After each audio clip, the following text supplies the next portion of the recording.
今天拍了晚餐，和你们分享一下红腰豆炒腊肉，可好吃了。因为我在广州吃过一个，我就复刻了一下。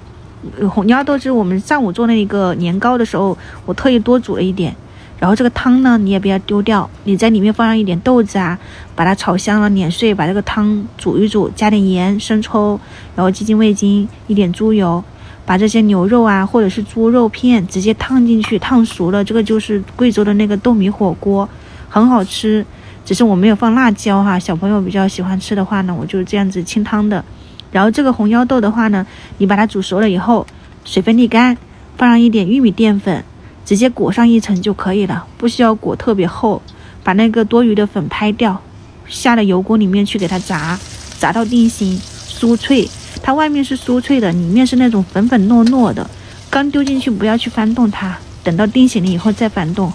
捞出来哈，你可以看一下，就是这个状态。这个菜不知道是哪里的，我是吃过以后我想着复刻一下，我问了一下的。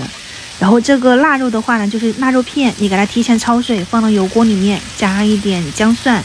然后干辣椒，我还放了一点泡椒跟红辣椒、干辣椒，这几种辣椒混合在一起，先用小火给它炒香。腊肉出油了以后，干香了以后，你淋上一点点生抽，放一点盐啊、鸡精、味精，然后13香或者是5香粉、花椒面、孜然粉，孜然粉可以多放一点，再把这个炸好的红腰豆放进去，一起翻炒均匀。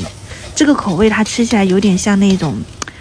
怪味豆，就是烧烤味道比较浓郁，然后咸香中粉糯，你出锅之前放上一点大蒜叶点缀一下，整个香味就完全不一样了。你们可以参考一下啊，或者去试一下，因为做完年糕那个红豆肯定是还会有剩的，那你可以试一下晚上炒一下这个菜。年底家家户户都有腊肉，这个吃法就很下饭。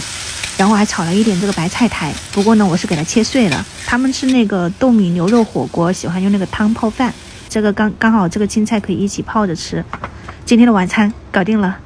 然后的话呢，下午给他们烤了一个葡式蛋挞。天天在家里面哈，我有点怀念上学的时间了。我们明天再见吧，拜拜。